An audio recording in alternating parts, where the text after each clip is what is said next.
I wish to send upliftment.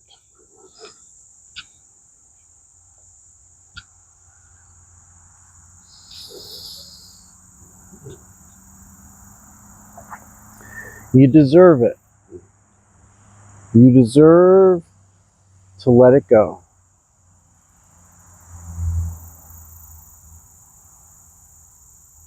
The heaviness in your heart, the judgments that remain, can be forgiven. You can pay attention to them long enough to learn their lessons. And then you're free to move in a new direction. You never know where you can go when you're trying to do it your way.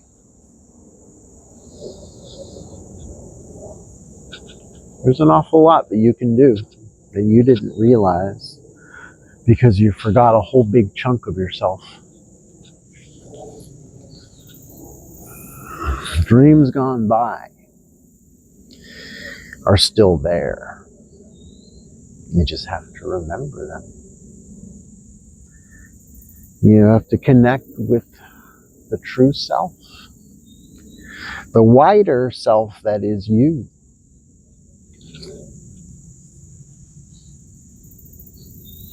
It's more complex, more layered than you ever imagined.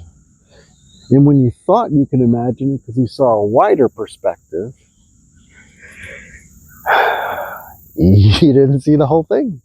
It's bigger than that. You have an amazing ability to widen your remembrance of your true nature and what you stand for and what you believe in and what you're proud to be.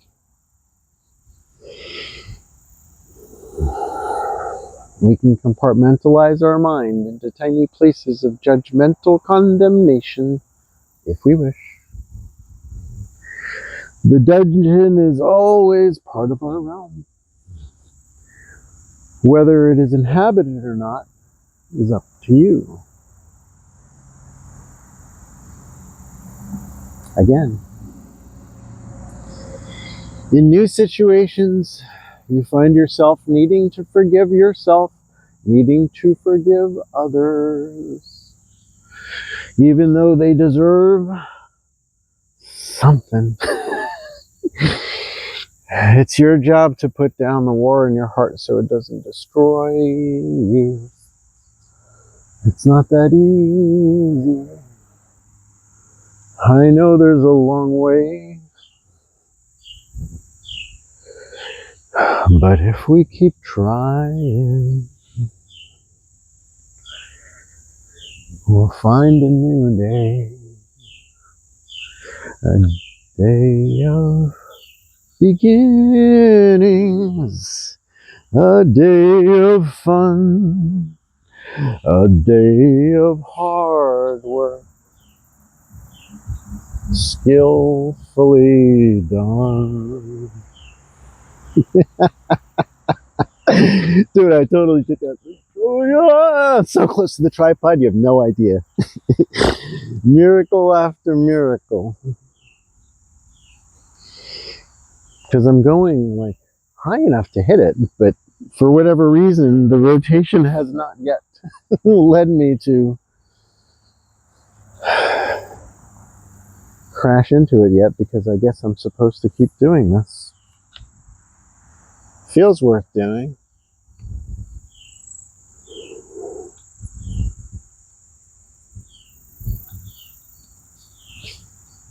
Woohoo! It really is worth doing. There's more to it than you thought.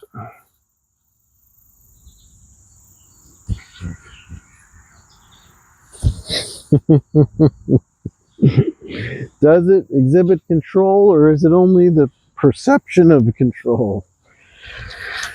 Correlative results where you accidentally went the way you wanted to, but you ascribed voodoo that it was this and not that.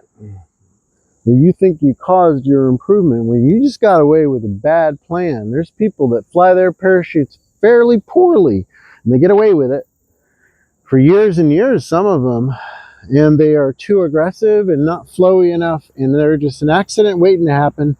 And yeah, it eventually does. But many people are right now getting away with pretty sketchy parachuting. And there's people driving cars that are getting away with a lot of stuff, a lot of texting. Do you love your lovies enough to preserve your human body by not texting and driving? Are we brave enough to just delay and put it down and focus on a podcast or something? Wouldn't that be better?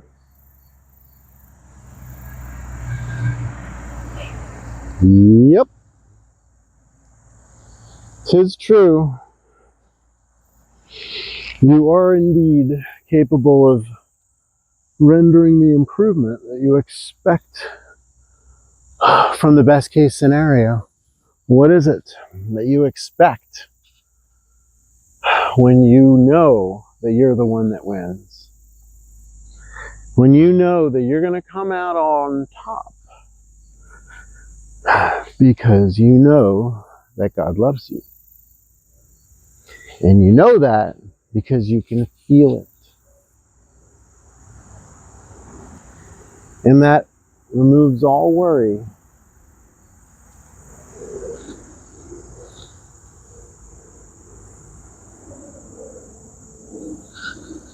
Because that's what universal consciousness does. It is a wider awareness of what love can see of what is. The stuff that in our human minds we can't even imagine, doing it in a way that is better than this. I'm doing the best that I can, for God's sakes. Yeah, are you? Are you really? Is there more to the story of what you can be? Is there a larger version of your best self that is just coming into being now in this moment when you wonder what a betterest case scenario would be like? Better than better. What if you didn't just survive it? What if you thrived it?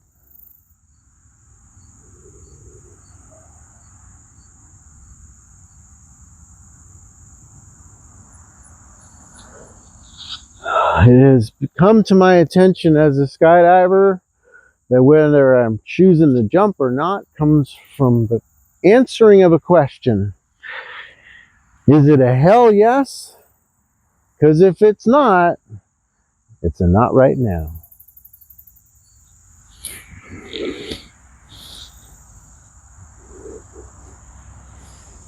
This is great wisdom. Doesn't mean you don't got to do it. You got to change your attitude if you got your feathers ruffled.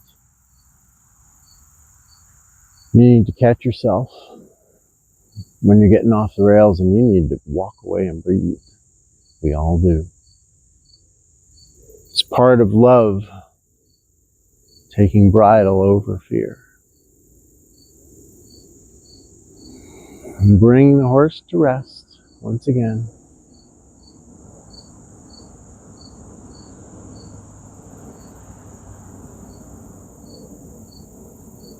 There's work to be done yet.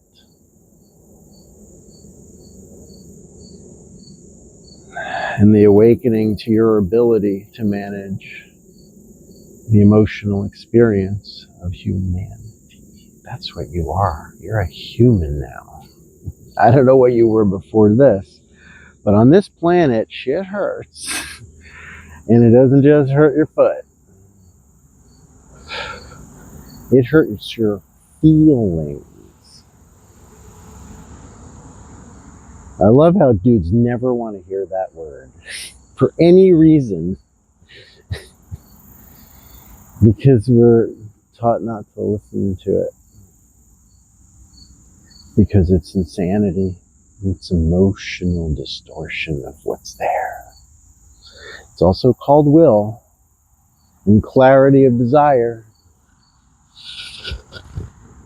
And sometimes the one that feels the most emotion is actually onto something.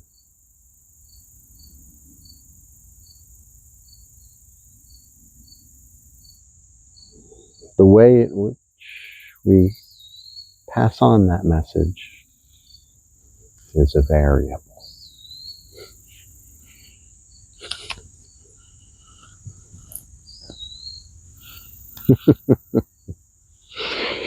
Our skillful execution of our intentions to be awesome often fall short. Hence the need for life's central message to be forgiveness. Life's central message is forgiveness. Life's central message will always return to forgiveness so that the expansion of heart can occur. The lightness of your soul is weighed in the pounds of your shame and anger and hate, and self-degradation about a past mindset in a present moment, banishing the soul into a pretty bummer trip for as long as the soul wishes, until finally the soul realizes that God's love is coming at me because I'm worth it, because I really was trying to be the best person I could be.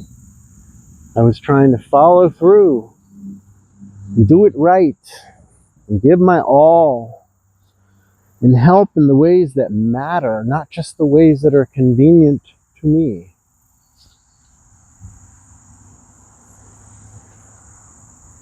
When we look back upon our lives, the meaning extracted from our experiences, proof of our footprints on this earth, good that you did, beautiful choices leading to beautiful experiences.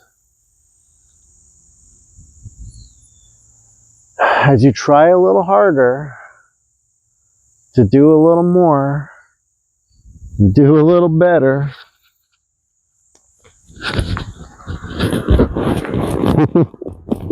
this one is tricky. My kid uses this one in a way that occasionally worries me.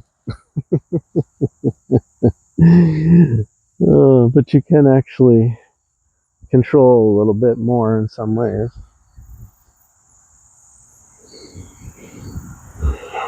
Lessons from the garden.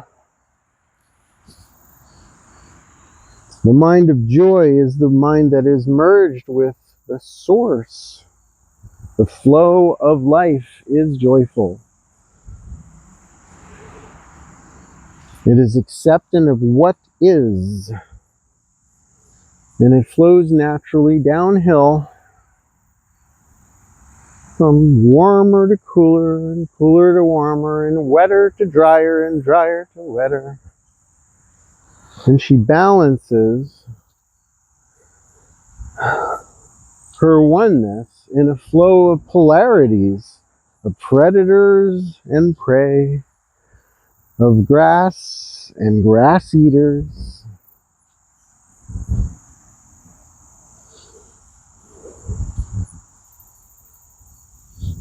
And people as the cherry on top, the people that get to frolic and appreciate what the rest of the living world is doing. That's literally our job. To sing better than the birds, to smell more thankfully and the deer, to awaken into your place in this beautiful flowing puzzle.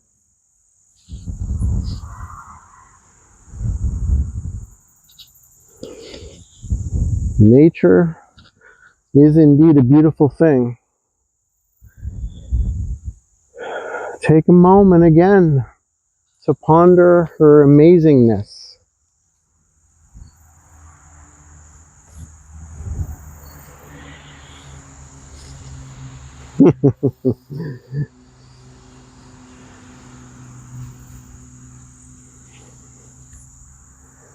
Because she, in her largeness, includes a universe within a universe called you.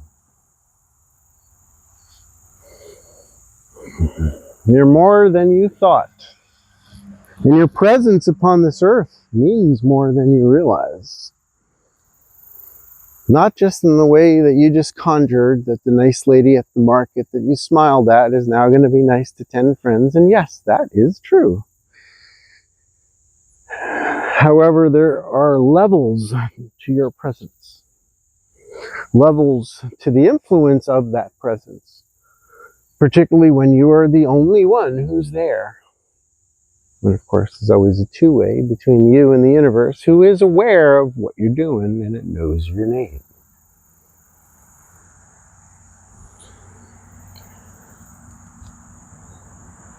And when you can hear what love would say, then you let yourself believe it, you will know God's answer to your question, am I worthy?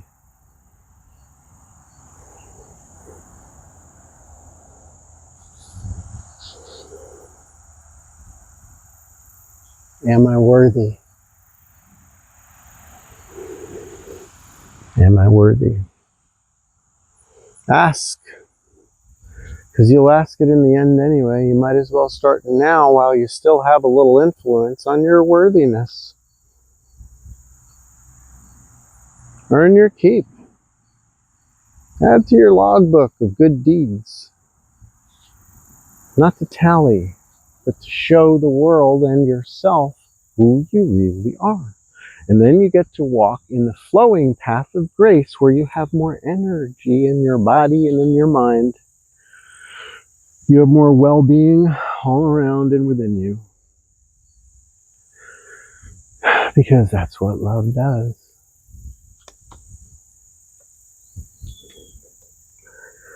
That's what love does. She radiates beauty and notices beauty and enhances beauty. Flowers are beautiful not only for the utilitarian function of attracting a pollinator, the beauty of what they are is a show for all the world. It's proof of what is beyond expectation. With such wondrous diversity, the ecosystem is filled with complexity and simplicity and elegance and independent beings collectively cooperating as one. Just like we can.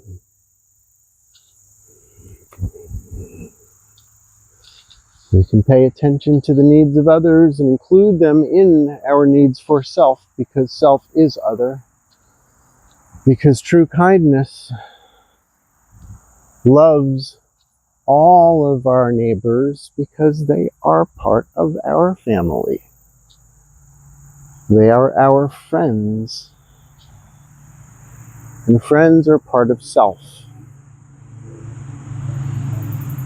Because love is a joining energy, not a separating energy. Love is a playful energy, and a healing energy, and a soft, sweet gentle energy. It becomes what is necessary in a moment, in a context of interlocking dynamics of people and places and things. And the portal of the heart is what allows a larger version of that loving experience. If you open it a little more, you'll find that there's a little more available of this world. Because whatever we think of as full-on happiness, full-on contentment, full-on connection with Source Mind in as many moments as possible, a state of deep appreciation and awe and presence of your mind in your life. There's more. You're not done evolving. You. Ever. Because you don't come to an end. That was just a story. Your existence is infinite. That is your glory. You are forever in the presence of love and light and the creative force. It never left you. It never left you. But you turned and ran like hell, 'cause that shit's freaky. We cringe from God's love in our human fearfulness. And God forgives us because God knows all of us. All that we are is graceful flowing of Source Mind through your life. So go have some fun.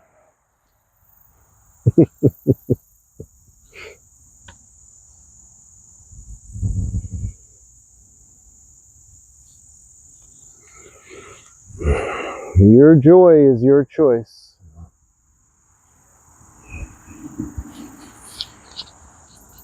It's up to you.